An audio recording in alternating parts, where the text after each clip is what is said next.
거래를 이전보다 활발하게 하지는 못하는 상황이에요. 거래가 안 되면은 매매가가 막 떨어질 것 같잖아요, 여러분. 근데 그렇지가 않아요, 지금.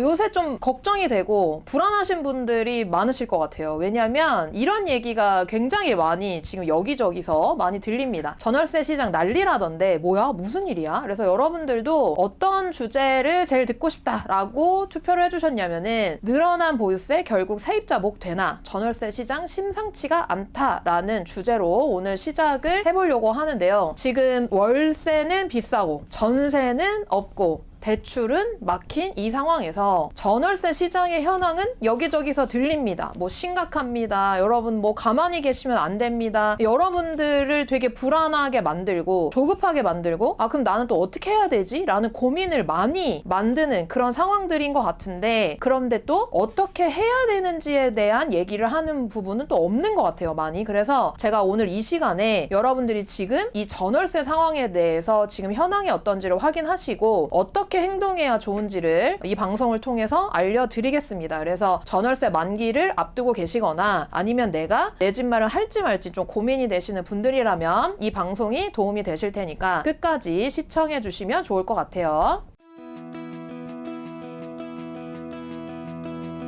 자, 그러면 12월 전월세 시장 분위기를 보겠습니다. 어떤 상황인지. 이런 얘기가 나오네요. 전월세 임대차 시장도 불안. 서울 전세 1억에서 2억 쑥 올랐다라는 내용이 나오고요. 그 다음에 두 번째는 이거 보세요. 이사 못 가서 눌려 산다. 네, 눌러 산다. 10-15 대책 후에 서울 아파트 전월세 44%가 재계약이다. 그러니까 이게 무슨 말이냐면 10명 중에 거의 5명 가까이는 새로운 신규 계약을 하는 게 아니라 기존 집에 재계약을 한다는 상황인 거를 말씀을 하시는 거죠. 이거 보세요. 이거 보면서 좀 약간 웃었는데 임차인이 전월세 매물을 애타게 찾아요. 네, 그러니까 이게 임차인들이 전월세 매물이 없다 보니까 이 너무 이제 발을 동동거리면서 애타게 찾는 상황이라는 내용도 있었고요. 그 다음에 이게 꼭 서울 수도권에만 일어나는 상황이 아니라 5대 광역시, 지방광역시죠. 전월세 가격이 동반으로 상승을 하면서 이게 매수세로 돌아서나라는 내용의 기사가 12월 들어서면서 좀 많이 나오고 있습니다. 그래서 지방이 이전까지는 물론 공급 물량이 많은 지역 제외하고 이전까지는 전월세 가격 상승하면서 매매가 움직인다라는 기사까지는 없었는데 지금 12월 들어서면서 전월세 가격 움직이면서 지금 매매 가격도 좀 움직일 수 있다라는 내용의 기사들이 나오고 있습니다. 자, 그러면 이런 기사들은 왜 나오는 걸까? 도대체 진짜 지금 이 상황에서 어떤 일들이 벌어지고 있는 걸까를 좀 데이터를 통해서 확인을 해보도록 하겠습니다.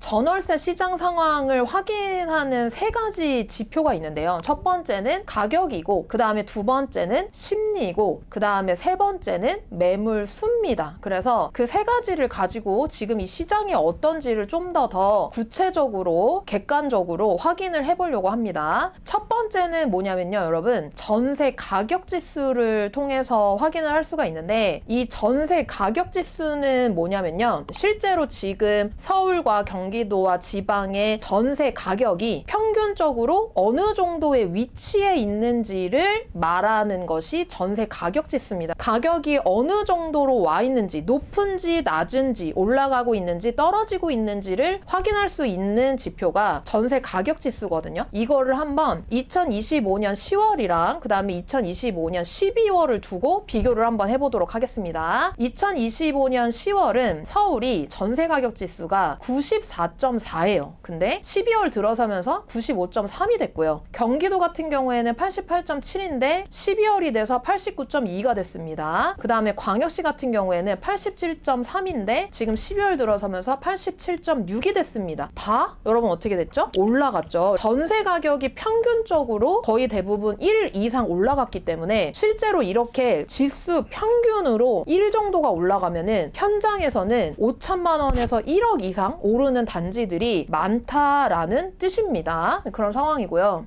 그 그 다음에 전세 수급지수 같은 경우에는 100을 기준으로 해서 부동산 사장님들이 지금 현장에서 전세 매물이 너무 없어서 세입자분들이 줄 서고 있어요 라고 이 부족한 체감을 실제로 체크를 해주시면 그거를 통계로 모아 가지고 전세 수급지수를 만들거든요. 그래서 실제 시장에서 전세가 부족하냐 아니면 많으냐 라는 것들을 전세 수급지수를 통해서 여러분 확인을 할 수가 있습니다. 그래서 100을 기준으로 해가지고 숫자가 커지면 커질수록 공급이 부족하다라는 뜻입니다. 100을 기준으로 해가지고 숫자가 작아지면 작아질수록 공급이 많다는 뜻이에요. 자, 그러면은 전세 수급지수를 보면 어떻냐? 서울이 여러분 10월에 157.7이었는데 12월에는 159.4가 됩니다. 올라갔죠? 근데 경기도를 보세요, 여러분. 154.6에서 159.1로 서울보다 많이 올라갔습니다. 이게 경기도에서도 여전히 전세 너무 부족한데? 라고 느끼는 사람들이 굉장히 많다는 거죠. 그 다음에 광역시 같은 경우도 161.4에서 164.3으로 올라갔거든요. 그러니까 이게 무슨 말이냐면 전세가 부족해요 라고 느끼는 사람들이 점점 시장에 10월 대비해서 불과 2달 사이에 더 많아지고 있다라는 겁니다. 그 다음에 세 번째는 전세 매물을 통해서 지금 시장 상황이 어떤지를 확인을 해볼 수가 있는데요. 이 지금 10월 평균적으로 봤었을 때 서울 전세 매물이 24,000개 정도 되는데요. 지금 평균 25,000개입니다. 12월은. 그 다음에 경기도 같은 경우에는 2만 개고요. 그 다음에 12월 평균은 19,000개입니다. 부산 같은 경우는 제가 이걸 지방 평균을 내기보다 지금 공급 물량이 부족한 지역의 평균 전세 물량을 내봤거든요. 그게 여러분 대표적으로 부산입니다. 그래서 부산이 평균 4,300개에서 12월에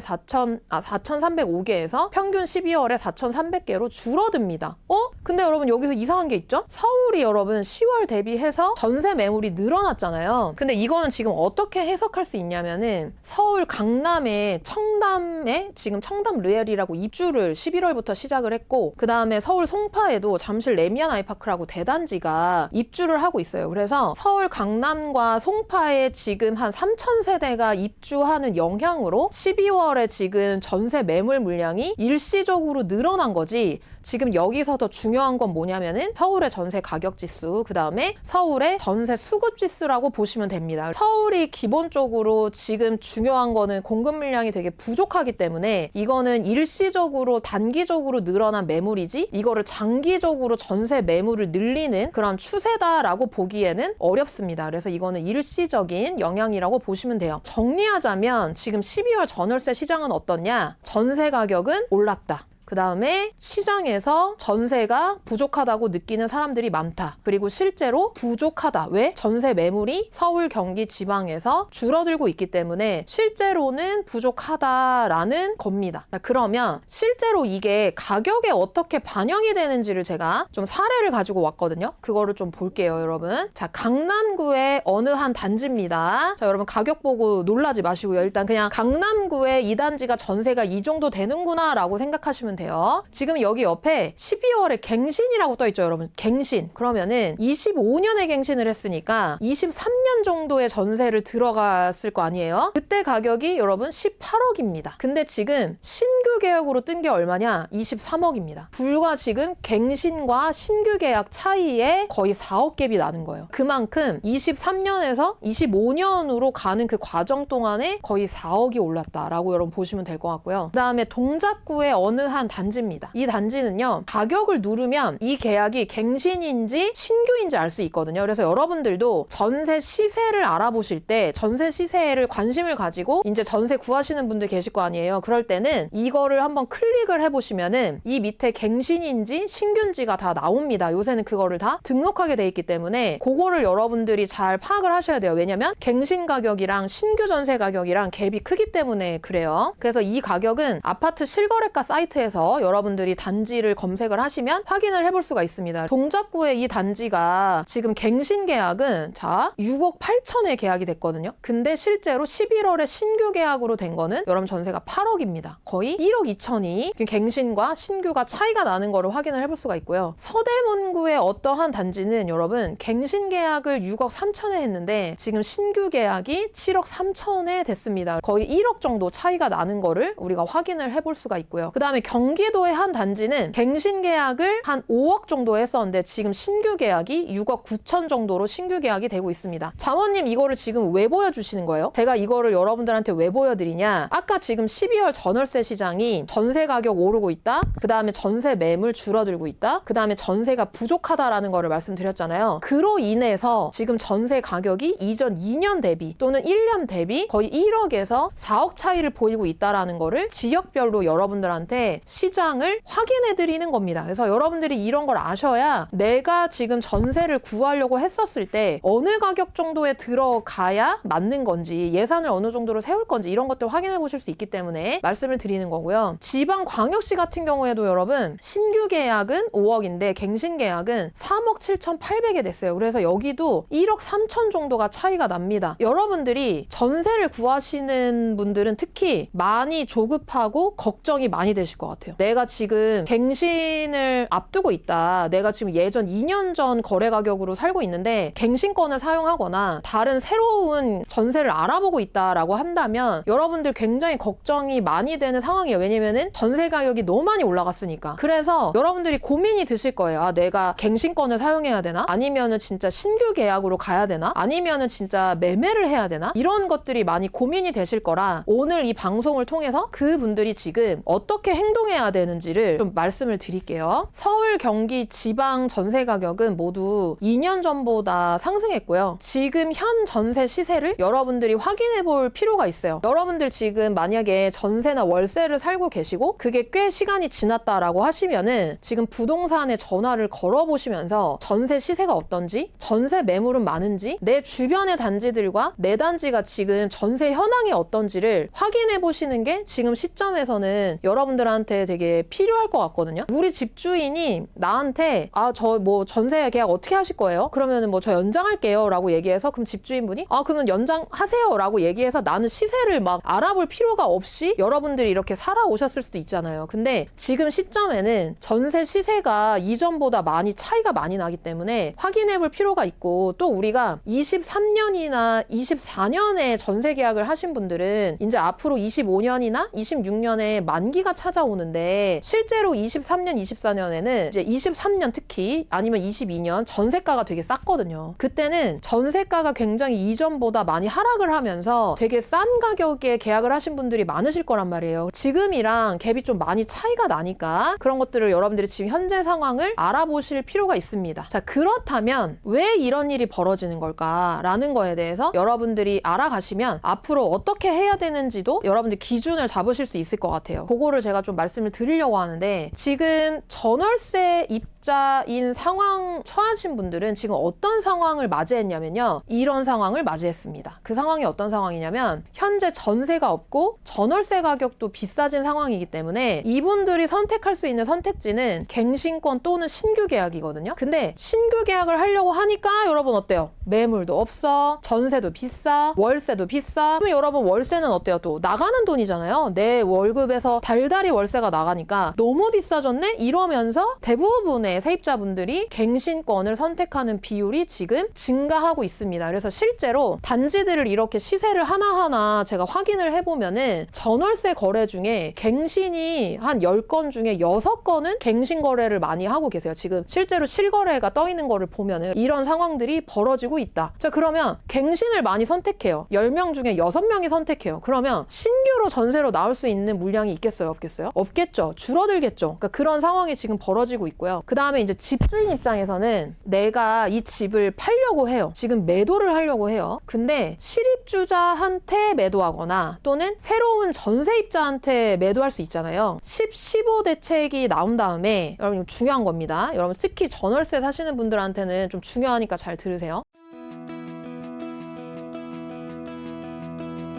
15 대책이 나온 이후에 전세자금 대출이 축소됐잖아요. 그러면서 올라간 전세가에 대출을 한도는 축소가 되니까 내가 그 전세를 들어갈 수 있는 수요 자체가 시장에서는 많이 줄어들었겠죠. 그러니까 그럼으로 인해서 집주인 입장에서도 이거를 내가 새로운 전세를 내놓기에는 전월세로 들어오려고 하는 내가 내놓고 싶은 가격에 내가 거래하고 싶은 가격에 들어올 수 있는 전세입자가 줄어들다 보니까 이게 지금 내가 그러면 전세로 한번 돌리기보다는 지금 매도하는 게 낫지 않을까라는 쪽으로 집주인분들이 많이 기울어진다는 거죠. 실입주자분들한테 매도하는 게 훨씬 더 거래하기는 수월하다 보니 집주인분들은 실입주자한테 매도 확률이 지금 올라가고 있는 상황들이 시장에서 펼쳐지고 있는 거죠. 그 다음에 10.15 규제 이후로 지금 서울이랑 경기도 12곳이 여러분 토지거래 허가구역으로 묶였잖아요. 그러므로 인해서 그 지역에 매수를 하려면 여러분 어떻습니까? 전세를 끼고 사거나 그 지역에 매수를 하고 전세를 놓는 행위 자체가 이제 안 되죠. 그러니까 이 규제 지역에다가 내가 매수를 하려면은 무조건 여러분 어떻게 해야 돼요? 잔금 즉시 실입주를 해야 되니까 이로 인해서 임대를 놓을 수가 없죠. 자, 그러면은 전월세 입자가 겪는 상황, 집주인이 겪는 상황, 그 다음에 규제로 인해서 매수자가 겪는 상황으로 인해서 지금 이 시장에서는 새롭게 전세 물량이 나올 만한 상황이 벌어지지 않고 있는 거죠. 그러니까 오히려 전월세 물량이 줄어들 수밖에 없고 그러므로 인해서 전세가가 올라가는 거죠. 이거보다 여러분 더 심각한 건 뭐냐면은 실제로 제가 여러분 10월에도 이 전월세 컨텐츠를 다루면서 이 얘기를 했었거든요. 전월세 시장이 진짜 심상치 않고 너무 불안하다라는 얘기를 여러분들한테 해드렸는데 본질적으로 더 심각한 거는 수요와 공급이 불균형이라는 게 가장 본질적으로 이 전세 물량을 줄이는데 주요한 요인을 가지고 있는 겁니다. 서울의 입주 물량이 2024년부터 2026년에 들어가면서 계속 여러분 줄어들고 있거든요. 지금 2025년에 41,353세대가 들어오는 것도 숫자로는 되게 커 보이는데 서울은 여러분 수요와 공급이 맞아떨어지는 입주 물량이 48,000 정도 세대가 들어와야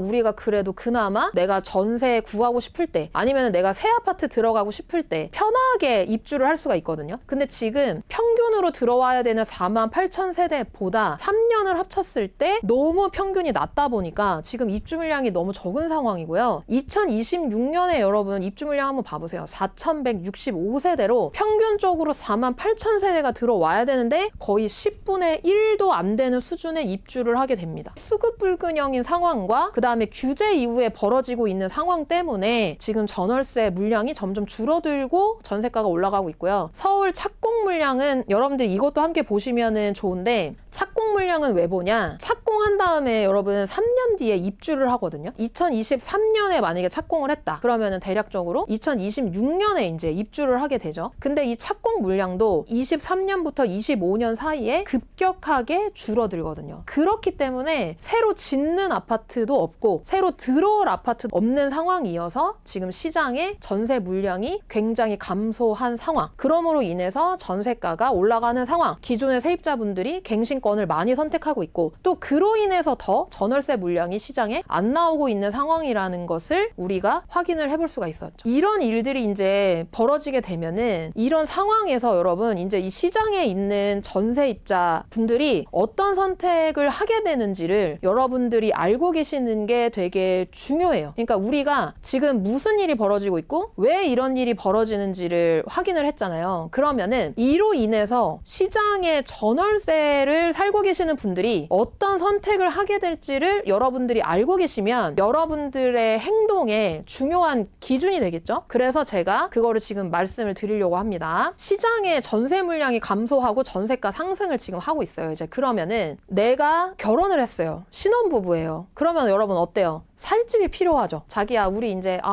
우리 전세로 살까 아니면 월세로 살까? 우리 한번 신규로 이제 한번 찾아보자. 우리 한번 전세 한번 찾아보자라고 이제 찾기 시작한 거예요. 집을 찾으려고 하니까 자기야, 근데 어떻게 집이 없어? 전세 매물이 없어. 그 지금 어떤 상황이 벌어지냐면 여러분 현장에서 겨우겨우 한 2개 정도를 보고 나오잖아요. 그러면은 보고 나오는 길에 누군가가 계약을 해요. 보고 오는 그 찰나에 계약이 빨리 돼버리니까 뭐야 자기야 이 단지 다 거래됐대. 우리 어떻게? 그럼 다른 단지 가자. 다른 단지 가자. 이러다가 그 지역에 또 단지가 없으면 어떻게 해야 돼요? 지역을 변경할 수밖에 없고 그러면은 더 내가 가고 싶은 지역 말고 더더더 범위를 넓히면서 지역과 단지를 찾게 되겠죠. 그렇게 하려고 하다 보니까 이거 뭐야? 이거 전세로 살려고 하고 월세로 살려고 하다 보니까 월세가 너무 비싸요. 그러면은 이제 여기서 무슨 생각을 하게 되냐면은 매매도 해볼 수 있지 않을까? 내가 오히려 월세를 내느니 원리금을 내는 게 낫지 않을까? 전세랑 매매가 내가 매매 가격이 내가 내가 갈 수 있는 매매가라고 한다면 매매도 괜찮지 않을까라는 생각을 자연스럽게 하게 됩니다. 그러면서 매매에 대한 대안을 고려하게 돼요. 이런 상황에서 그 다음에 기존에 이제 전세를 거주하고 계시는 분들이 계시겠죠? 이런 분들은 선택지가 뭐가 있냐면은 갱신권 또는 신규 계약을 선택하는 여러분 이 선택지가 두 가지가 있습니다. 근데 여기서 여러분들이 알아두시면 좋을 게 뭐가 있냐면요. 여러분들은 이제 전월세 그 거주하는 입장이지만 임대인 입장을 여러분들이 이 시장에서 알고 계시면 되게 도움이 많이 돼요. 이게 무슨 말이냐면 임대인들은 여러분 전세가가 올라가고 있잖아요. 그러면 갱신권을 세입자가 사용하는 것보다는 실제로 전세 시세대로 신규 계약을 하는 게 임대인한테는 이득이잖아요. 그죠? 왜냐면은 임대인도 이거를 자선사업 하는 게 아니라 실제로 전세 시세대로 받고 싶은 그런 자연스러운 마음이 들 수 있잖아요. 그런 경우에 임대인이 내가 너한테 선택권을 줄게 라고 하면서 갱신권 또는 신규 계약 사이에서 어떤 거를 선택할래? 라고 여러분들한테 제안을 할 수도 있어요. 또는 이 임대인이 매도를 하고 싶어요. 그러면은 거주를 했다가 편하게 매도를 하겠습니다 라는 선택을 할 수도 있죠. 그러니까 임대인은 항상 전월세를 놓을까 아니면 이거를 매도할까 아니면 내가 실거주를 할까에 대해서 선택지를 다양하게 갖고 있기 때문에 전월세 거주하고 계시는 분들은 내 집주인이 그런 생각을 하고 있을 수도 있다라는 거를 여러분들이 염두해 두시고 이 두 가지 선택에서 어떤 거를 하는 게 나한테 이득일지를 여러분들이 고려해 보시는 생각들을 해보는 게 되게 중요해요. 이 임대인이 결국에는 실거주를 하러 들어올 수도 있거든요. 네, 그러면은 여러분들이 갱신권을 활용하지 못하고 다른 또 신규 계약을 하러 여러분들이 또 찾아봐야 되는 상황들이 벌어질 수 있죠. 그러면은 여러분들이 갱신권을 계약 연장할 수 있다. 또는 여러분들이 이 신규 전세 거주를 하시는 분들이랑 똑같이 갈 수 있는 전세 매물이 없어가지고 지역 변경이나 아니면은 단지 변경이나 이런 것들을 여러분들이 하게 되실 수 있죠. 갱신권이 무조건 될 거야 라고 생각하시면 지금 이 시장 안에서는 여러분들 되게 어려워지실 수 있기 때문에 갱신권이 안 될 수도 있다라는 거를 염두에 두시고 여러분들 플랜 A와 플랜 B를 짜서 대비를 해두시는 게 여러분들한테는 좋습니다. 그게 지금 시장 안에서는 여러분들이 현명하게 준비를 하는 거예요. 여기까지 여러분들한테 말씀을 드렸는데 진짜 답답하죠. 솔직히 지금 이 상황이 갈 수 있는 전세 매물도 없고 그죠? 그 다음에 내가 갱신권도 내가 안전하게 쓸 수 있을 거라는 것도 보장도 없고 도대체 난 어떻게 해야 되는 거야? 라는 게 여러분들 입장에서는 되게 속이 상하고 진짜 답답하실 것 같아요. 그래서 사실은 이제 공급 물량이나 이런 것들이 좀 충분하게 이 지역 안에 들어온다면은 여러분들 선택지가 더 많아질 수 있는데 그런 것도 아니다 보니까 333 해가지고 9년 살게 해주겠다. 그러니까 이런 식으로 이런 뭐 발의를 하기도 했는데 사실 이게 여러분들 입장에서는 아 내가 그러면은 9년까지 한 번에 살 수 있으니까 이거 안전한 거 아니야? 좋은 거 아니야? 라고 생각하실 수 있지만 언제나 이 안에서 제가 말씀드렸던 변수가 항상 생길 수가 있기 때문에 여러분들이 계획을 하나만 갖고 계시는 게 아니라 그 다음 계획도 짜두시는 게 좋아요. 제가 무슨 말을 하는 거냐? 갱신권이 여러분들한테 무조건 좋은 해결책은 아닐 수 있다라는 거를 여러분들이 생각하시고 행동하는 게 지금 시장 안에서는 되게 중요하다라는 겁니다. 이런 일들이 이제 벌어지면은 어떤 사람들은 매매에 대한 대안을 고려하겠죠. 이 시장 안에서는 전세로 갱신권을 쓰거나 아니면 이것도 안 되고 저것도 안 되네. 그러면 내가 한번 감당 가능한 선에서 매매를 해볼까? 라는 선택을 하는 사람들도 여러분 있다는 거예요. 이런 상황들이 뭐 제가 이거를 그냥 제 직관으로 말씀드리는 게 아니고요. 실제로 이런 상황들로 인해서 전세 매매 가격에도 이런 것들이 반영이 되고 있고 실제 현장에서도 생애 최초 혜택이나 이런 것들을 활용해서 매매를 하시는 분들도 실제로 계세요. 이런 상황들로 인해서 지금 어떤 일이 벌어지고 있냐면요, 여러분. 전세 같은 경우에는 전세 물량이 적거나 없고 전세가가 오르는 상황이고요. 그 다음에 매매 같은 경우에는 거래는 이전보다 감소했지만 호가는 오른 상황입니다. 거래는 왜 이전보다 감소했냐면 대출 한도가 축소됐잖아요, 여러분. 25억 이상 초과 같은 경우에는 대출 한도 2억, 그 다음에 이제 15억 이상 같은 경우에는 대출 한도 4억, 그 다음에 그 미만 같은 경우에는 6억으로 대출 한도가 이제 줄어들었다 보니까 거래를 이전보다 활발하게 하지는 못하는 상황이에요. 거래가 안 되면은 매매가가 막 떨어질 것 같잖아요, 여러분. 근데 그렇지가 않아요, 지금. 실제로 이전 10월에 거래됐던 실거래가보다 호가 시가가 올라서 나온 상황이 많습니다. 그건 왜 그러냐? 지금 실제로 이 시장 안에서 매매가가 떨어질 거다라고 생각하는 사람이 굉장히 적고 매도자가 특히 그렇고요. 그 다음에 매도자들도 내가 이걸 팔고 갈아타기해서 올라갈 수 있는 단지가 있어야 내가 이걸 반드시 팔고 올라갈 텐데 실제로 그런 분들이 이 시장 안에서 좀 별로 없다 보니까 내가 원하는 가격에 팔리지 않으면은 나는 이걸 굳이 팔 이유가 없어지는 거죠. 그래서 실제로 이게 매매가가 떨어질 만한 상황은 벌어지지 않고 있고요. 이 밑에 전세가가 지금 올라가고 전세 물량이 없기 때문에 매매가 밑을 전세가가 받치고 있어서 여러분들이 생각하는 것만큼 규제가 나온 다음에 매매가가 하락하고 있는 상황은 아닙니다. 그리고 이전에 말씀드린 상황들로 인하여 어떤 분들은 내가 감당이 가능하다라고 한다면은 매매 거래를 하고 있는 상황인 거죠. 이 상황을 여러분들이 이제 저랑 함께 이 시간을 통해서 확인하셨다면은 이런 행동이 지금 현재는 필요합니다. 그게 뭐냐면 이런 분들이 굉장히 많아요. 지금 뭐 화폐 가치 떨어진다. 그래서 막 자산 가격 올라간다. 그런데 또 주담대 금리가 또 6% 막 올라갔다. 막 찍는다. 금리 올라가면은 가격 떨어지는 거 아니냐. 막 우리나라 환율 올라가니까 우리나라 경제 막 침체 온다. 막 약간 이런 얘기들이 굉장히 많고 실제로 돈의 오르고 내림, 주식도 하락하고 비트코인도 하락하고 이런 것들이 굉장히 변동성이 크잖아요, 여러분. 그럼으로 인해서 가격이 올라가니까 떨어질 때까지 기다린다.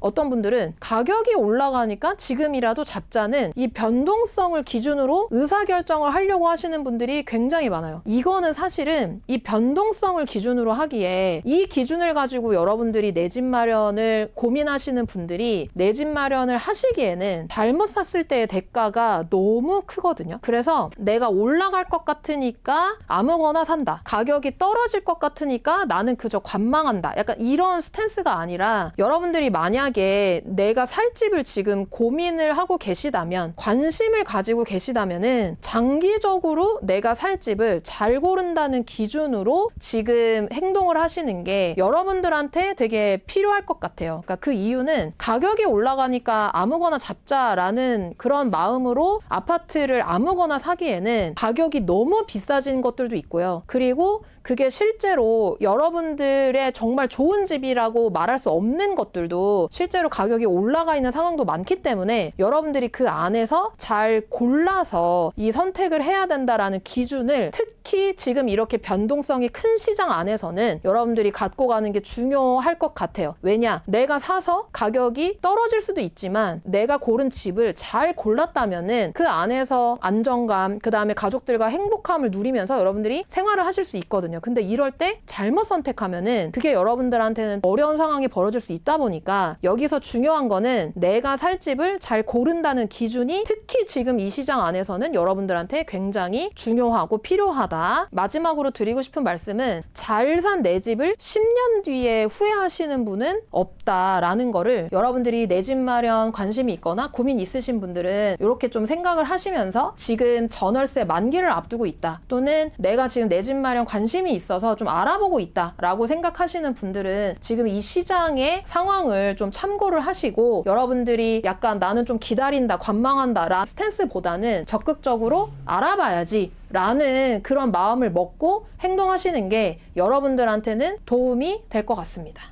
초보자가 투자하기 전에 반드시 따져봐야 하는 4가지. 마지막 한 가지. 가격 판단이야. 가격을 판단할 수 있어야 해. 좋은 가치를 가지고 있는 것 중에 어떤 게 좋은 가격일까를 판단할 줄 알아야 된다는 거야. 무조건 좋은 거 사면 되냐? 그게 아니야. 전 세계에서 구글이 포털을 잠식하지 못한 나라가 3나라 있대. 한국, 중국, 러시아. 네이버 경쟁력이 그 정도라는 거야. 근데 돈 벌었어, 사람들? 가치가 없어, 그 회사? 근데 왜 그래? 그 이유가 이걸 못해서 그래. 좋은 가격에 사지 못해서 그런 거야. 가치 있는 것을 싸게 살 줄 알아야 돼. 적어도 비싸지 않게 사야 돼. 자, 그럼 이걸 하기 위해서는 어떻게 해야 되느냐? A라는 도시와 B라는 도시가 엇비슷해. 규모도, 그 동네 사람들 뭐 소득 수준도 이런 것들이 엇비슷하다고 쳐. 근데 A라는 도시의 대장급 아파트 84제곱미터가 예를 들어서 9억이야. 근데 B라는 도시의 84제곱미터의 대장급 아파트가 6억이래. 자, 가치에 대한 판단을 했지. 그 다음에 뭐라는 거야? 가격에 대한 판단을 지금 시도하고 있는 거야. 그러면 가격을 알아봤어. 그랬더니 어때? 격차가 많아. 그러면 나나 같으면 뭐 사겠어? B. 이렇게 하는 거야. 쉽네요. 쉽지? 근데 이거가 되려면 또 가치를 판단할 줄 알아야 되고 가격을 적절하게 조사할 줄 알아야 돼. 가격 조사 쉬운 거 아니에요? 쉬울까? 지금 네이버 부동산에 올라오는 가격이 진짜 가격일까? 그럴 수도 있어. 그렇지만 아닌 단지들도 많아. 네이버 부동산에는 뭐 8억 8천으로 나와 있는데 부동산 가서 8억 8천이에요? 죄송합니다. 저 다음에 와야 될 것 같습니다. 잠깐만요. 얼마 있으신데요? 저요. 저 한 8억 3천 있는데요. 안 되잖아요. 5천만 원 모자라잖아요. 잠깐만요. 당신은 너무 인상이 좋아서 제가 한번 노력해 볼게요. 이런 단지들도 있어. 진짜일 것 같아? 거짓말일 것 같아? 거짓말. 거짓말 같지? 지난번 내 집 마련 기초반 때 실제로 5천만 원 깎아갖고 산 사람이 있어. 그분이 월브닷컴에 자기 후기도 올려줬어. 실제로? 실제로 이런 걸 찾아내는 요령들이 있거든. 가격을 서로 협상을 해보는 방법들이 있어. 그거야말로 진정한 모의 영역이야. 경험의 영역이지.